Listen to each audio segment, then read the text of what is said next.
आदरणीय पी.टी. राऊत साहेब कल्याण शहरातील एक नामांकित व्यक्तिमत्व, नेटिव्ह वुमन मुवमेंटचे संस्थापक अध्यक्ष,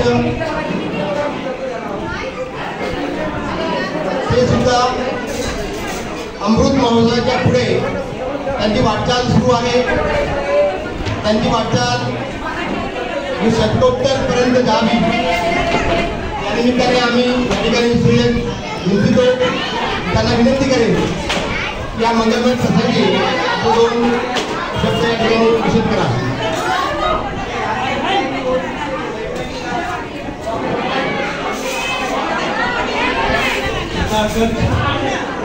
गौतम बुद्ध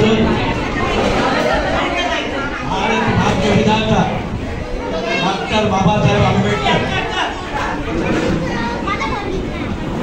उपस्थित बंधू भगिनींनो आणि आजचे सत्कार मूर्ती माननीय गोवर्धनजी साहेब यांचा आज अमृत महोत्सव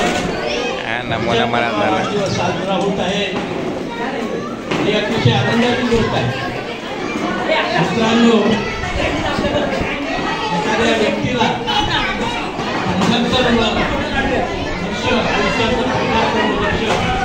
आयुष्याचं 75 वर्ष बघायला फार मोठी आनंदाची गोष्ट आहे। खरं म्हणजे या पाठीमागे भगवान बुद्धाचा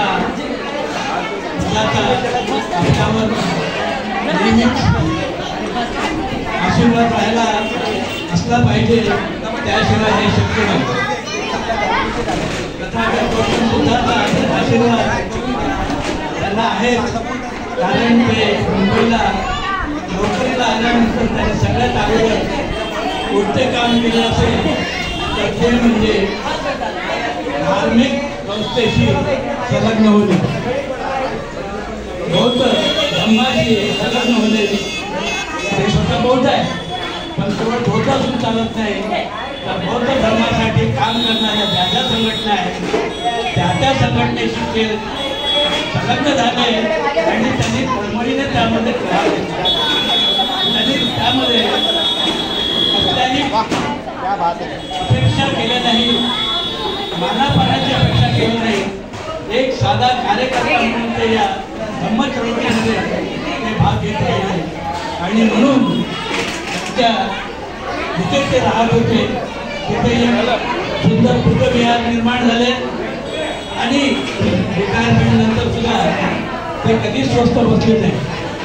त्यांनी डॉक्टर बाबासाहेब आंबेडकर उद्यानामध्ये वरिष्ठ नागरिक संघ याला जॉईन केलं आणि त्या माध्यमातून सुद्धा ते सततच कार्यरत आहेत, कार्य करत असतात। बंधूंनो, मला गोवर्धनजी दहिवले साहेबांबद्दल अजून बरंच काही सांगण्यासारखं आहे। यातली महत्त्वाची गोष्ट म्हणजे ही की ते सदैव कोणालाही मदत करायला तयार असतात।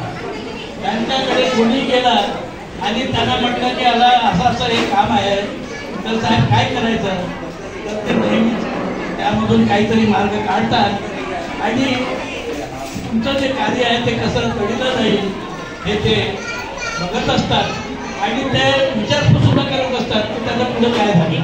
हा त्यांचा गुण फार मोठा नाही, असा गुण फार कमी लोकांना लागतो की जे दुसऱ्याच्या मदतीला सतत धावून जातात, विचारपूस करतात। काही दिवसापूर्वी त्यांना तब्येतीचा त्रास झाला, सुरू झाला, आजारी पडले आणि आता निवडणुकीला की ह्या सगळ्या गोष्टी होतच असतात। आजार, छोटे मोठे आजार येत असतात आणि जसं जसं वय वाढत जाते तसे मोठे आजार सुद्धा येत असतात, पण त्या आजारात सुद्धा ते गंभीर राहिले आणि त्या गंभीर त्या आजारातून ते बाहेर पडले आणि असेच ते वेळोवेळी जे काही छोटे मोठे आजार येतील आणि काही समस्या येतील, सांसारिक समस्या येतच असतात, त्यातून सुद्धा ते बाहेर पडतील आणि पुढे ते निश्चितच शतक पूर्ण करतील, जीवनाचं शतक पूर्ण करतील। त्यांना दीर्घायुष्य देतो आणि त्याला सुख शांती देतो। त्यांच्या सर्व कुटुंबियांना मी सुख शांती देतो। मित्रांनो, तसे ते माझे नातेवाईक आहेत आणि नातेवाईक आहेत, पण एवढं नात्यापुरतं त्यांचं या ठिकाणी मी कौतुक करत नाही, कारण नात्यामध्ये सगळेच लोक असतात, नात्यात कमी जास्त गुण असतात आणि ही सदाचाराचं पालन सगळेच करतात असं नाही. पण ही एक अशी व्यक्ती आहे की ज्यांनी शीलाचं पालन केलं आहे आणि समाजाला सुद्धा शीलाचं वर्चस्व समजून सांगितलं. मित्रांनो, या प्रसंगी मी त्यांना त्यांच्या जीवनाच्या वाटचालीची परत एकदा राहुल कुटुंबियाकडून शुभेच्छा देतो आणि मी माझे 2 शब्द इथं थांबवतो. जय भीम, जय हिंद. धन्यवाद. Thank you so much.